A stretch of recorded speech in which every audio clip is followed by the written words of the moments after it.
నేటి దినం కొరకై ఏర్పాటు చేయబడిన పాత నిబంధన వాక్య భాగముగా లేవియా కాండము 11వ అధ్యాయము 1వ వచనం నుండి 47వ వచనం వరకు చదువుకుందాము. మరియు యెహోవా మోషే అహరోనులకు ఇలాగు సెలవిచ్చెను, మీరు ఇశ్రాయేలీయులతో ఇట్లా నుడి, భూమి మీదనున్న జీవులన్నిటిలోనూ మీరు ఈ జీవులను మాత్రము తినవచ్చును.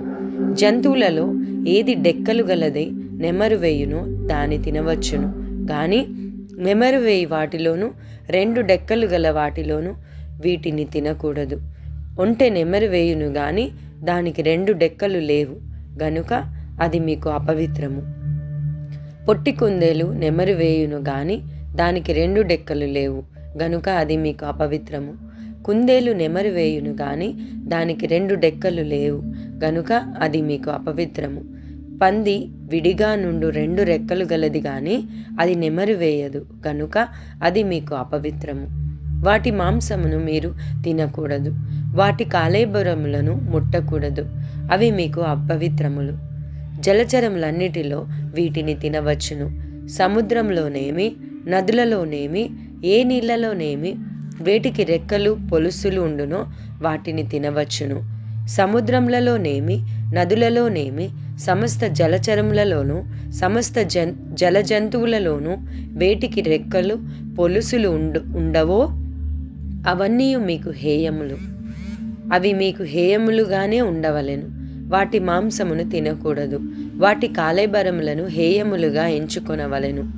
నీళ్లలో దేనికి రెక్కలు పొలుసులు ఉండవో అది మీకు హేయము. పక్షులలో వీటిని హేయములుగా ఎంచుకొనవలెను, వీటిని తినవద్దు, ఇవి హేయములు. పక్షిరాజు, పెద్ద బోరువ, క్రౌంచ పక్షి, గద్ద, తెల్ల గద్ద, ప్రతి విధమైన గద్ద, ప్రతి విధమైన కాకి, నిప్పుకోడి, కపిరిగాడు, కోకిల, ప్రతి విధమైన డేగ, పైగిడి కంటే, చెరువు కాకి, గుడ్లగూబ, హంస, గూడబాతు, నల్లబోరువ, సంకుబుడి కొంగ, ప్రతి విధమైన కొంగ, కూకుడు గువ్వ, గబ్బిలము. రెక్కలు కలిగి 4 కాళ్లతో చరించు చరములన్నీ మీకు హేయములు. అయితే 4 కాళ్లతో చరించుచు నేల గంతులు వేయుటకు కాళ్ల మీద తొడలు గల పురుగులన్నీ తినవచ్చును. నేత మిడత గాని చిన్న మిడత గాని ఆకు మిడత గాని మిడతలలో ప్రతి విధమైనది తినవచ్చును. 4 కాళ్ళు గల పురుగులన్నీ మీకు హేయములు, వాటి వలన మీరు అపవిత్రులగుదురు. వాటి కాలేబరములను ముట్టిన ప్రతివాడు సాయంకాలం వరకు అపవిత్రుడగును. వాటి కాలేబరములలో కొంచెమైనను మోసిన ప్రతివాడు తన బట్టలు ఉతుక్కొని సాయంకాలం వరకు అపవిత్రుడగును.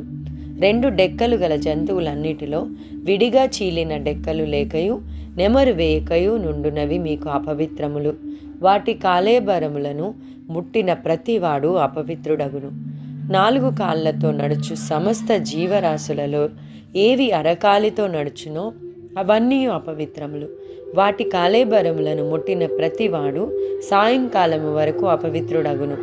వాటి కాలేబరమును మోసిన ప్రతివాడు తన బట్టలు ఉతుక్కొని సాయంకాలము వరకు అపవిత్రుడగును, అవి మీకు అపవిత్రమైనవి. నేల మీద ప్రాకు జీవరాశులలో మీకు అపవిత్రమైనవి ఏవేవనగా చిన్న ముంగిస, చిన్న పందికొక్కు, ప్రతి విధమైన బల్లి, ఊసరవెల్లి, నేల మొసలి, తొండ, సరటము, అడవి ఏలుక, ప్రాకు వాటిలో ఇవి మీకు అపవిత్రములు. ఇవి చచ్చిన తరువాత వీటిని ముట్టిన ప్రతివాడు సాయంకాలము వరకు అపవిత్రుడగును. వాటిలో చచ్చిన దాని కాలేబరము దేని మీద పడును అది అపవిత్రమగును. అది చెక్క పాత్రయే గాని బట్టయే గాని చర్మమే గాని సంచియే గాని పనిచేయు ఉపకరణం ఏదియు గాని అయిన ఎడల దానిని నీళ్లలో వేయవలెను.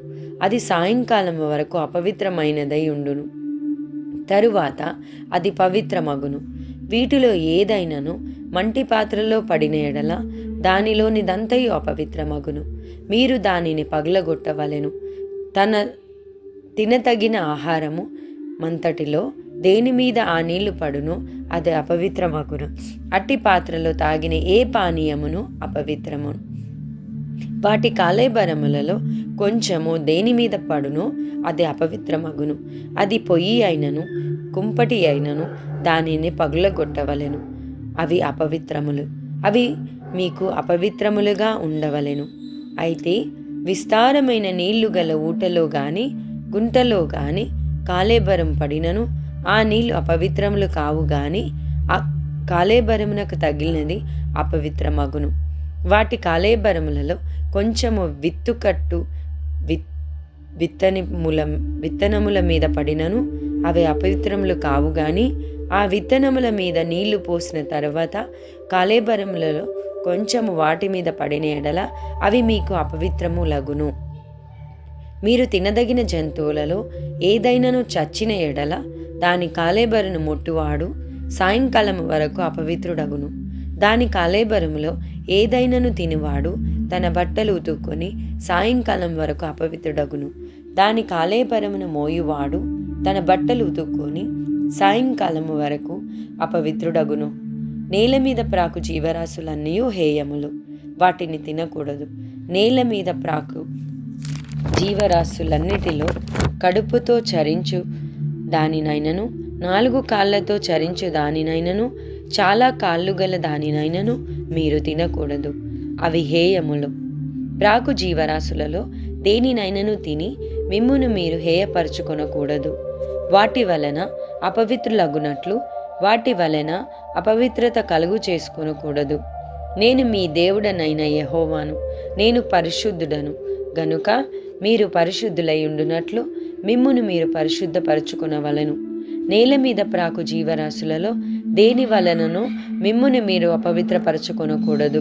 నేను మీకు దేవుడనై ఉండుటకు ఐగుప్తు దేశంలో నుండి మిమ్మును రప్పించిన యెహోవాను. నేను పరిశుద్ధుడను గనుక మీరును పరిశుద్ధులు కావలెను. అపవిత్రమైన దానికిని పవిత్రమైన దానికిని తినదగిన జంతువులకును తినదగని జంతువులకును భేదము చేయునట్లు జంతువులను గూర్చియు పక్షులను గూర్చియు జలచరములైన సమస్త జీవులను గూర్చియు నేల మీద ప్రాకు సమస్త జీవులను గూర్చియు చేసిన విధి ఇదే అని చెప్పుమనెను. ఈ పరిశుద్ధ వాక్యంను దేవుడు దీవించి ఆశీర్వదించును గాక. ఆమేన్.